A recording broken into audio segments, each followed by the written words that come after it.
സ്നേഹം, ദിവ്യസ്നേഹം, സ്നേഹം, ദിവ്യസ്നേഹം. എല്ലാവരും ബൈബിൾ എടുക്കുക, വായിക്കാം. റോമർക്കെഴുതിയതായ ലേഖനം 8-ാം അധ്യായം 28-ാം വാക്യം മുതൽ വായിക്കുകയാണ്. ശ്രദ്ധിച്ച് കേൾക്കുക. എന്നാൽ ദൈവത്തെ സ്നേഹിക്കുന്നവർക്ക് നിർണയപ്രകാരം വിളിക്കപ്പെട്ടവർക്കു തന്നെ സകലതും നന്മയ്ക്കായി കൂടി വ്യാപരിക്കുന്നു എന്ന് നാം അറിയുന്നു. അവൻ മുന്നറിഞ്ഞവരെ തൻ്റെ പുത്രൻ അനേകം സഹോദരന്മാരിൽ ആദ്യജാതൻ ആകേണ്ടതിന് അവൻ്റെ സ്വരൂപത്തോട് അനുരൂപം ആകുവാൻ മുൻ നിയമിച്ചുമിരിക്കുന്നു. അടുത്ത വാക്യം, മുൻ നിയമിച്ചവരെ വിളിച്ചും വിളിച്ചവരെ നീതീകരിച്ചും നീതീകരിച്ചവരെ തേജസ്കരിച്ചും ഇരിക്കുന്നു. നീതീകരിച്ചവരെ തേജസ്കരിച്ചും ഇരിക്കുന്നു. ദൈവത്തിൻ്റെ നിർണയപ്രകാരം വിളിക്കപ്പെട്ടവർക്ക്, ദൈവത്തിൻ്റെ നിർണയപ്രകാരം തിരഞ്ഞെടുക്കപ്പെട്ടവർക്ക് എന്താണ്? സകലതും നന്മയ്ക്കായി കൂടി വ്യാപരിക്കുന്നു. ദൈവം സ്നേഹിച്ചതായ ആളുകളെ, ദൈവം വിളിച്ചതായ ആളുകളെ, ദൈവം തിരഞ്ഞെടുത്തതായ ആളുകളെ ദൈവം അനുഗ്രഹിക്കുവാൻ ആഗ്രഹിക്കുന്നു. ഇന്ന് നാം ഒരു വിഷയം മനസ്സിലാക്കുകയാണ് എങ്കിൽ, ഈ വചനം കേട്ടുകൊണ്ടിരിക്കുന്നതായ എല്ലാ വ്യക്തികളും ദൈവത്തിൻ്റെ കൈയാൽ തിരഞ്ഞെടുക്കപ്പെട്ടവർ ആകുന്നു. ഒന്നല്ല 100 തവണ നിങ്ങളുടെ മനസ്സിൽ എല്ലാ ദിവസവും പറയണം, എന്നെ ദൈവത്തിന് അറിയാം, ദൈവം എന്നെ അറിഞ്ഞുമിരിക്കുന്നു എന്ന് ഉള്ളതായ തിരിച്ചറിവ് നിങ്ങളിലുണ്ടെങ്കിൽ, എന്നുള്ളതായ വിശ്വാസം നിങ്ങളിൽ ഉണ്ടെങ്കിൽ, നിങ്ങളുടെ ജീവിതത്തിൽ എന്തെല്ലാം സംഭവിച്ചാലും, കഷ്ടത വന്നാലും, നഷ്ടം വന്നാലും, നിന്ദ വന്നാലും, അപമാനം വന്നാലും, നന്മയായാലും തിന്മയായാലും, എന്തെല്ലാം സംഭവിച്ചാലും എൻ്റെ ദൈവം എന്നെ അറിയുന്നത് കൊണ്ട് ഇതെൻ്റെ നന്മയ്ക്ക് വേണ്ടിയാണ് എന്ന സത്യം നിങ്ങൾ തിരിച്ചറിയുന്ന ദിവസം നിങ്ങൾ ഭാഗ്യവാന്മാരാകും, അനുഗ്രഹിക്കപ്പെടുവാനിടയാകും. അറിയുക എന്ന് പറഞ്ഞാൽ എന്താണ്? അറിയുക എന്ന് പറഞ്ഞാൽ എന്താണ്? നിന്നെ ഞാൻ ബസ് സ്റ്റാൻഡിൽ വെച്ച് കണ്ടിട്ടുണ്ട് എന്ന് പറഞ്ഞാൽ കണ്ടിട്ടുണ്ട്. എവിടെയോ വെച്ച് 2-3 തവണ കണ്ടിട്ടുണ്ട് എന്ന് പറഞ്ഞാൽ നമുക്ക് അദ്ദേഹത്തെ കണ്ടോ പരിചയമുണ്ട്.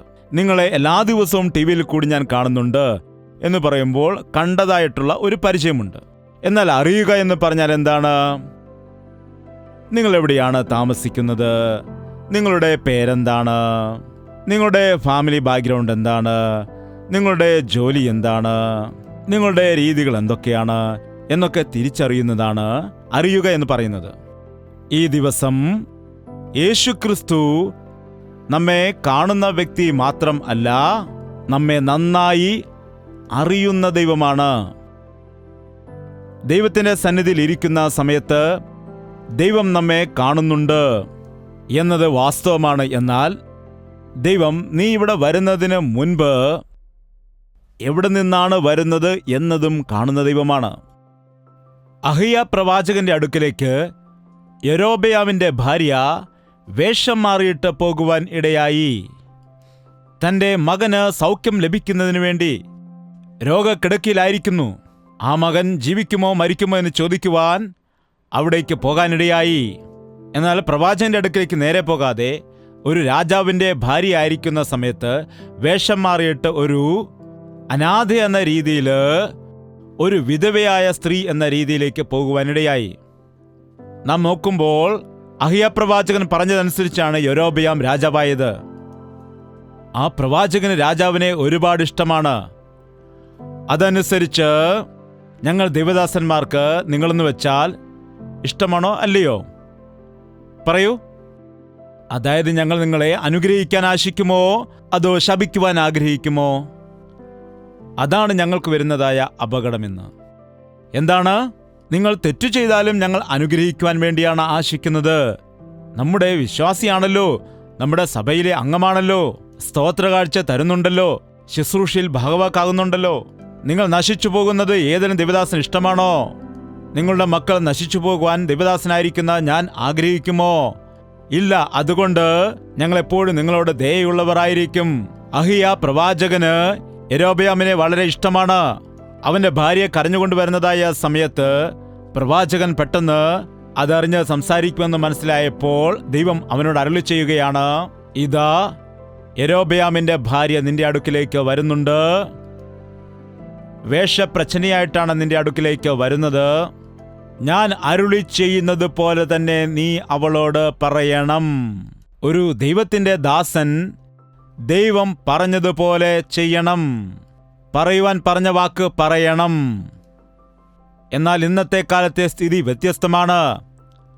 മനസ്സിന് തോന്നിയത് പറയുന്നത്, നമുക്ക് ഇഷ്ടമുള്ളത് പറയുന്നത്, ഏതു വാക്കുകൾ പറഞ്ഞാലാണ് ജനം സന്തോഷിക്കുന്നത് അതനുസരിച്ച് പറയുന്നത്. ഈ കാലത്ത് കള്ളം പറയുന്ന ആത്മാവ് പല ദൈവദാസന്മാരിലും ഉണ്ട്. അതുകൊണ്ട് സൂക്ഷിച്ചിരിക്കുക. നിന്റെ ശരീരത്തിൽ ഒരു രോഗമുണ്ടായിരിക്കുമ്പോൾ, അത് വളരെ ഗുരുതരമായ രോഗമായിരിക്കുമ്പോൾ അത് നിന്നോട് പറയുകയാണെങ്കിൽ നീ ദുഃഖിക്കുമെന്ന് പറഞ്ഞ് ഡോക്ടർ ഒരു കുഴപ്പവുമില്ല പേടിക്കേണ്ട എന്ന് പറഞ്ഞ് നിന്നെ പറഞ്ഞു വിടുകയാണെങ്കിൽ അത് നന്മയാണോ തിന്മയാണോ ചെയ്യുന്നത്? എന്താകുന്നു അത്? അത് തിന്മയാകുന്നു.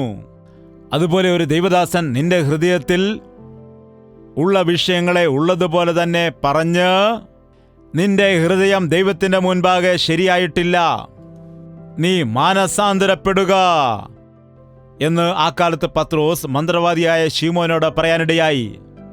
നിന്റെ മനസ്സ് ശരിയല്ല എങ്കിൽ ദൈവത്തിന് സ്തോത്രകാഴ്ച കൊടുത്താൽ, ദൈവസന്നിധിയിൽ വന്ന പാട്ടുപാടി ആരാധിച്ചാലും, ദൈവത്തിന്റെ സന്നിധിയിൽ ക്രമമായിട്ട് തന്നെ വന്നാലും, പുറമേയുള്ള വാക്കുകൾ കൊണ്ട് സ്നേഹത്തെ പ്രകടിപ്പിച്ചാലും അത് നിന്റെ ആത്മീയ ജീവിതത്തിന് ഒരിക്കലും അനുഗ്രഹമാവുകയില്ല.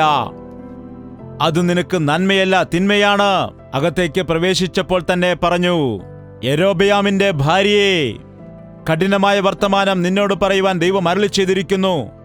നിന്റെ കാൽ പട്ടണത്തിനകത്ത് കാൽ ചവിട്ടുമ്പോൾ തന്നെ കുട്ടി മരിച്ചു പോകും. അങ്ങനെ തന്നെ കുട്ടി മരിച്ചുപോയി.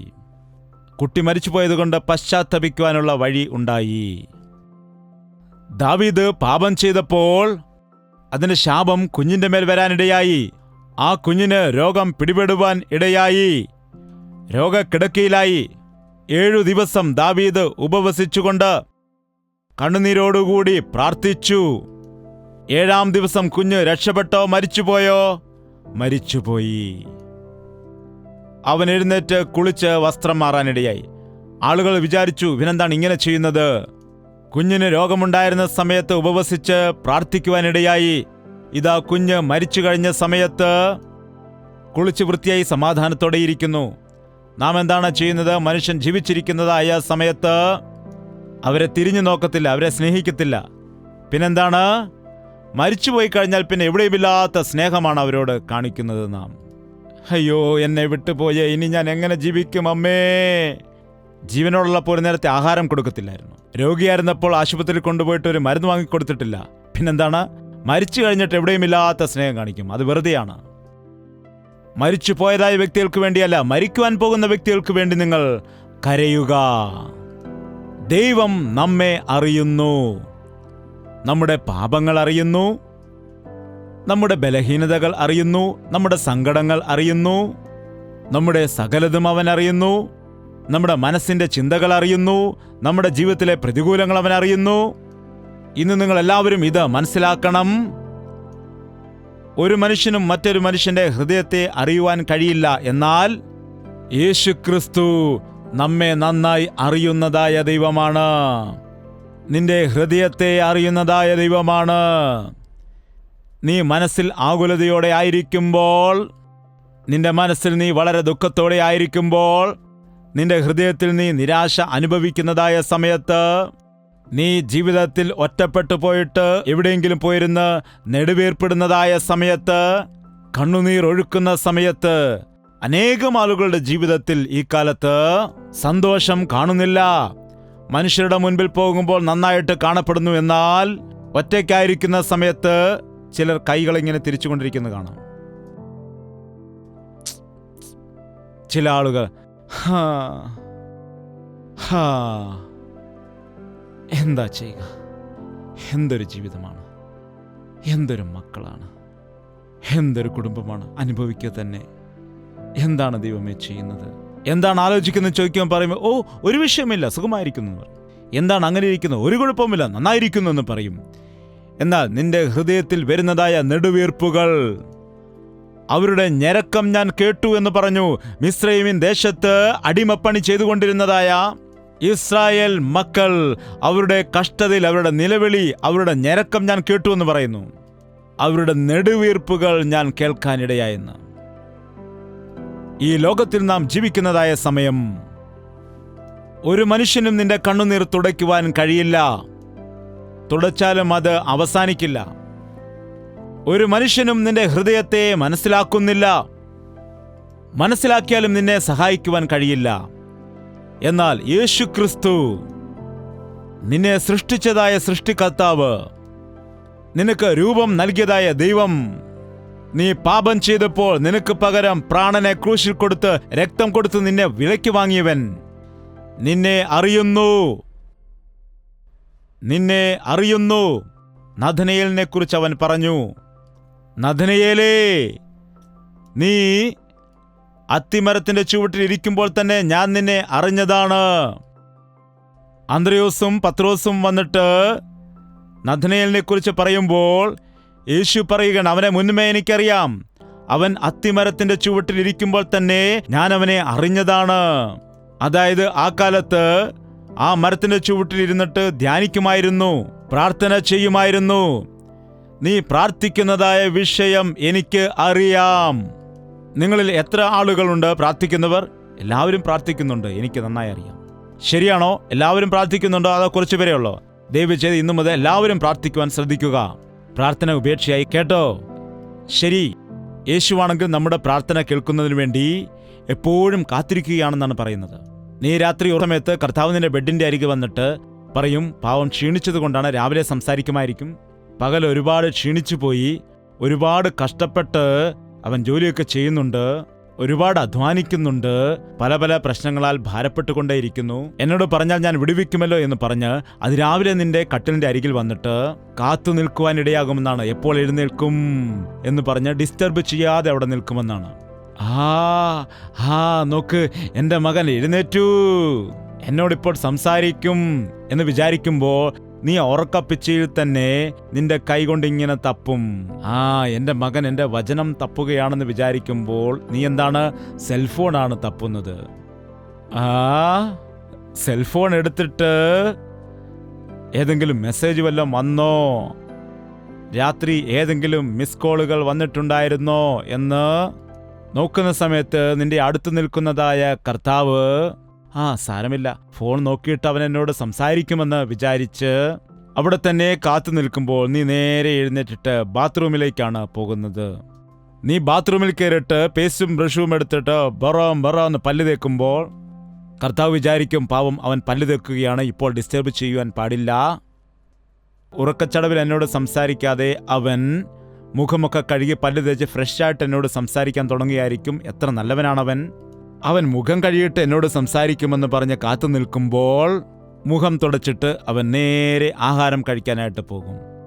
അയ്യോ, പാവത്തിന് വളരെ വിശപ്പുണ്ട്, അവൻ ആഹാരം കഴിച്ചിട്ട് ബ്രേക്ക്ഫാസ്റ്റ് കഴിച്ചിട്ട് എന്നോട് സംസാരിക്കുമായിരിക്കും എന്ന് പറഞ്ഞ് കാത്തു നിൽക്കുമ്പോൾ നീ പോയി ഡ്രസ്സൊക്കെ ധരിക്കും, പിന്നെ ബാഗ് എടുക്കാനിടയാകും. ശരി, പോകാൻ ഇറങ്ങുമ്പോഴെങ്കിലും വാതിൽക്കൽ വെച്ച് എന്നോട് സംസാരിക്കുമെന്ന് വിചാരിക്കുമ്പോൾ ഭാര്യയോട് നീ ടാറ്റ പറയുന്നത് കാണാം. മക്കൾക്ക് നീ ടാറ്റയെ കൊടുത്ത് ഫ്ലൈയിങ് കിസ് ഒക്കെ കൊടുക്കും. ഭാര്യയോട് സംസാരിക്കുന്നുണ്ട്, മക്കളോട് സംസാരിച്ചു, ഇവിടെ ഞാൻ നിൽക്കുന്നുണ്ട്, ഞാനുണ്ട് ഇവിടെ എന്ന് പറയുമ്പോൾ കർത്താവിനെ തിരിഞ്ഞു നോക്കാതെ ഇറങ്ങിപ്പോകും. എന്താണ്? ഇങ്ങനെയാകുന്നു മനുഷ്യന്റെ ജീവിതം. ഇറങ്ങിപ്പോയിട്ട് എന്ത് സംഭവിക്കുമെന്ന് ആർക്കറിയാം?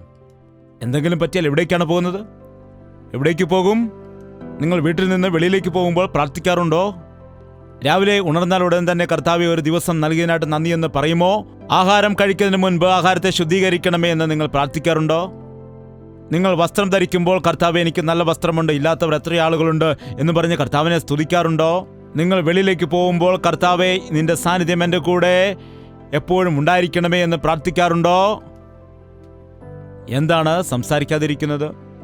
വൈകുന്നേരം തിരിച്ചു വരുമ്പോൾ നീ കർത്താവേ, എന്നെ നീ സമാധാനത്തോടെ സൗഖ്യത്തോടെ കൂട്ടിവരുത്തിനായിട്ട് നന്ദി എന്ന് പറഞ്ഞ് സ്തുതിക്കുമോ? ഈ കാലത്ത് അങ്ങനെയുള്ളവർ ഇല്ല. പ്രാർത്ഥിക്കുന്നു എന്ന് ചോദിച്ചാൽ കൈ ഉയർത്തും. എന്നാൽ ദിവസം എത്ര തവണ ദൈവത്തോട് നീ സംസാരിക്കുന്നുണ്ട്? നിന്നെ അറിയുന്നതായ കർത്താവിനെ നീ അറിയുന്നുണ്ടോ? നിന്നെ അറിയുന്ന കർത്താവിൻ്റെ സ്നേഹത്തെ തിരിച്ചറിഞ്ഞാൽ അവനോട് സംസാരിക്കാതിരിക്കാൻ കഴിയില്ല. അവൻ്റെ സന്നിധിയിൽ പ്രാർത്ഥിക്കാതെ ഇരിക്കാൻ കഴിയില്ല. അവനോട് മിണ്ടാതിരിക്കുവാൻ കഴിയുകയില്ല. ദൈവം സകലരെയും അറിയുന്നു. അവൻ വിളിച്ചു, നമ്മെ അവൻ വേർതിരിച്ചു. എത്രയോ ലക്ഷക്കണക്കിന് ആളുകളുണ്ടെന്ന് നിങ്ങൾക്കറിയാമോ? നിങ്ങളുടെ സംസ്ഥാനത്തിൽ എത്ര കോടി ആളുകളുണ്ടെന്ന് നിങ്ങൾക്കറിയാമോ? ഇത്ര ആളുകളുടെ നടുവിൽ നിന്ന് ദൈവം നിങ്ങളെ തിരഞ്ഞെടുത്തു. ദൈവം നിങ്ങളെ അറിയുവാനിടയായി. അവൻ നിന്നെ നന്നായി അറിയുന്നു. നിന്റെ ഹൃദയത്തിൻ്റെ ഏതോ ഒരു കോണിലായിട്ട് യേശുവിനെ സ്നേഹിക്കുന്ന മനസ്സുണ്ടെന്ന് പറഞ്ഞ് ദൈവത്തിനു വേണ്ടി ജീവിക്കാനുള്ള ആശയുണ്ടെന്ന് അറിഞ്ഞതായ കർത്താവ് നിന്നെ വിളിക്കുവാനിടയായി. അവൻ മുന്നറിഞ്ഞവരെ തൻ്റെ പുത്രൻ അനേകം സഹോദരന്മാരിൽ ആദ്യജാതനാകേണ്ടതിന് അവൻ്റെ സ്വരൂപത്തോട് അനുരൂപമാകുവാൻ മുൻ നിയമിച്ചുമിരിക്കുന്നു. ദൈവത്തിന് തൻ്റെ പുത്രൻ്റെ സാദൃശ്യത്തിലുള്ള ആളുകളെ വേണം. ആരാകുന്നു ആ പുത്രൻ? യേശുക്രിസ്തു. യേശുക്രിസ്തു മൂത്ത സഹോദരനായിട്ടാണ് ഈ ഭൂമിയിലേക്ക് നമുക്ക് വേണ്ടി വന്നത്. നമുക്ക് മാതൃക കാണിച്ചു നൽകുന്നതിന് ഈ ലോകത്തിലേക്ക് വന്നു. യേശുവിൽ വിശ്വസിക്കുന്നവർ എങ്ങനെ ആയിരിക്കണമെന്ന് ചോദിച്ചാൽ അവർ യേശുവിനെ പോലെ തന്നെ ആയിരിക്കണം. എങ്ങനെയായിരിക്കണം? അതായത് വലിയൊരു അങ്കിയൊക്കെ എടുത്തിട്ട് താടി വളർത്തി നടക്കണം എന്നല്ല ഞാൻ പറയുന്നത്. യേശുക്രിസ്തുവിലുള്ളതായ ഗുണഗണങ്ങൾ നമ്മിൽ ഉണ്ടായിരിക്കണം. ബൈബിൾ വായിക്കുന്നവർ എങ്ങനെ ജീവിക്കണമെന്ന് ചോദിച്ചാൽ ബൈബിളിനെ ജീവിതത്തിലൂടെ കാണിക്കുന്നവരായിരിക്കണം. വചനം ഗ്രഹിക്കേണ്ടത് ആവശ്യമാണ്. നിന്റെ ഹൃദയം നിറച്ച് വചനമായിരിക്കുമ്പോൾ, നിന്റെ ജീവിതത്തിൽ വചനമനുസരിച്ച് നടന്നുകൊള്ളുന്ന സമയത്ത് നിന്നെ ഉപദ്രവിച്ചാൽ, നിന്നെ ഞെരുക്കിയാൽ നിന്റെ വായിൽ നിന്ന് ദൈവത്തിൻ്റെ വചനം വരണം. അതുകൊണ്ടാണ് ദൈവം നിർണയിച്ചിരിക്കുന്നത്, ഇവർ എൻ്റെ സാക്ഷികളായിട്ട് തീരണം. ഇവരെ എനിക്കിഷ്ടപ്രകാരമുള്ള വ്യക്തികളായിട്ട്, എൻ്റെ പുത്രൻ്റെ സാദൃശ്യത്തിലുള്ള വ്യക്തികളാക്കിയിട്ട് ഞാൻ തീർക്കുമെന്ന് പറഞ്ഞ് നമ്മിൽ അനേകരെ അവൻ തിരഞ്ഞെടുത്തിരിക്കുന്നു. എന്തിനാണ് നീ എന്നെ ഇത്രത്തോളം സ്നേഹിച്ചത്? എന്താണ്?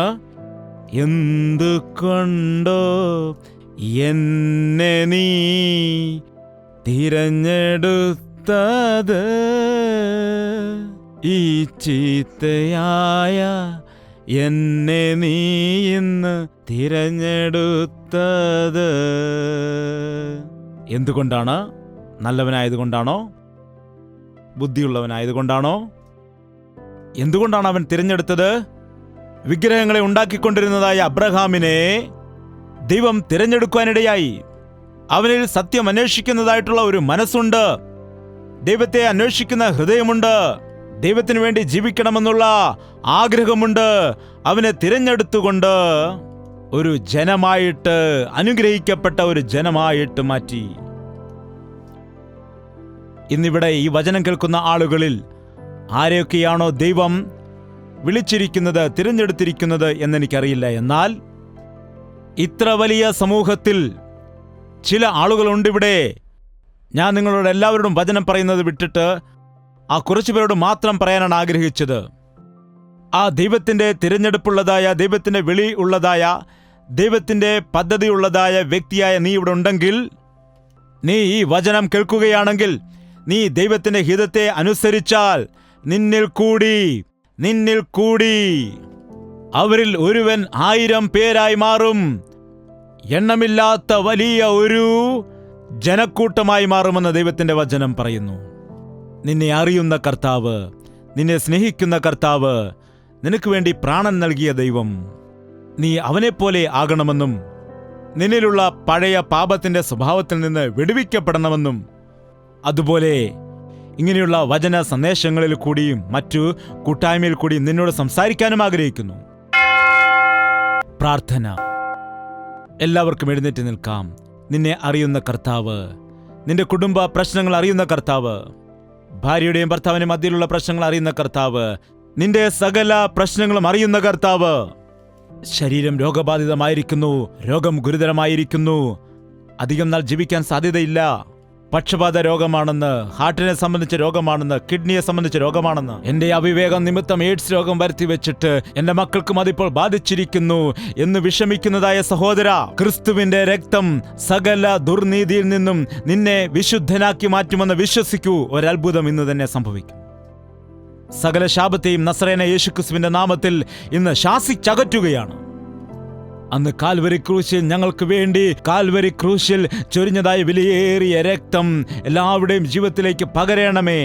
തല മുതൽ ശിരസ് വരെ ഏതൊക്കെ അവയവങ്ങളിലാണ്, കൈകളില്, കാലുകളില് എവിടെയാണ് രോഗബാധിതമായിരിക്കുന്നത്, നിന്റെ വിലയേറിയ രക്തത്താൽ നീ കഴുകി ശുദ്ധീകരിക്കണമേ. പരിപൂർണ സൗഖ്യം കൊടുക്കുമാറാകണമേ. കടന്നു പോകുമ്പോൾ നീ എന്നെ സൗഖ്യമാക്കിയെന്നും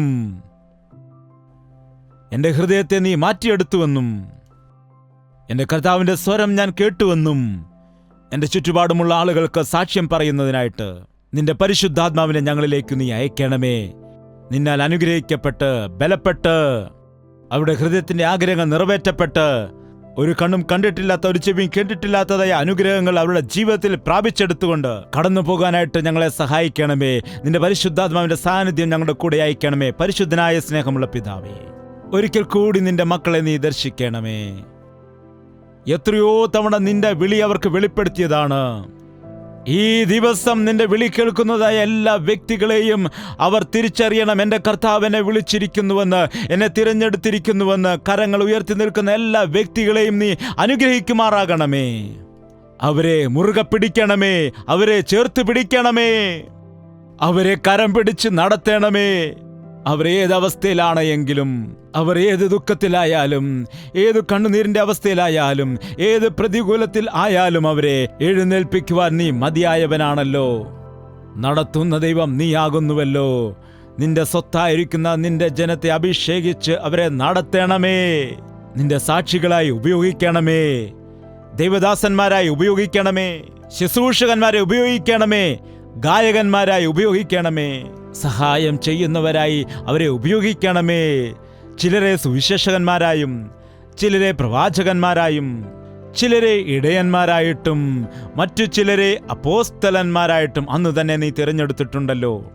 ഞങ്ങളുടെ എല്ലാം ജീവിതങ്ങളിൽ നിന്റെ ഇഷ്ടം നീ നിറവേറ്റുമാറാകണമേ. അപ്പാ, പരിശുദ്ധാത്മാവിനെ ഞങ്ങളുടെ ജീവിതത്തിലേക്ക് അയക്കണമേ. ആരെയും നീ ഉപേക്ഷിച്ച് കളയരുതേ. ഈ സന്ദേശം ദൂരെ നിന്ന് കേൾക്കുന്നതായ അനേകം ആളുകളുണ്ട്. ഭവനത്തിലിരുന്ന് കേൾക്കുന്നവരെ ദർശിക്കണമേ. ലൈവ് പ്രോഗ്രാമിൽ കൂടി, യൂട്യൂബിൽ കൂടി, ഫേസ്ബുക്കുകളിൽ കൂടി ഈ പ്രാർത്ഥന ശ്രവിക്കുന്ന എല്ലാവരെയും നീ ദർശിക്കുമാറാകണമേ. ഇന്നലെയും ഇന്നും എന്നേക്കും നിത്യനായ ദൈവമേ, ഞങ്ങൾ പരസ്പരം കാണാതെ ദൂരത്തിരുന്നുകൊണ്ട് വചനം കേൾക്കുന്നുവെങ്കിലും അവരെയെല്ലാം ദർശിക്കുന്നവനായ ഞങ്ങളുടെ കർത്താവേ, നിന്റെ അത്ഭുത കാര്യങ്ങൾ ഞങ്ങളുടെ ജീവിതത്തിൽ നടത്തണമേ. യേശു ക്രിസ്തുവിന്റെ നാമത്തിൽ അപേക്ഷിക്കുന്നു പിതാവേ.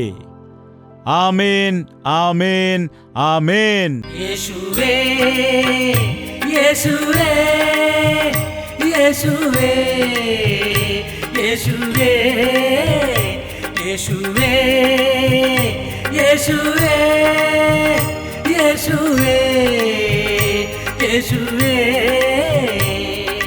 നിന്നെ നിന്നെ എന്നും ഞാൻ സേവിക്കും, നീ മാത്രം രാജാവെന്നും. നിന്നെ നിന്നെ എന്നും ഞാൻ സേവിക്കും, നീ മാത്രം രാജാവെന്നും. യേശുവേ, യേശുവേ, യേശുവേ, യേശുവേ, യേശുവേ, യേശുവേ, യേശുവേ, യേശുവേ, യേശുവേ, യേശുവേ, യേശുവേ.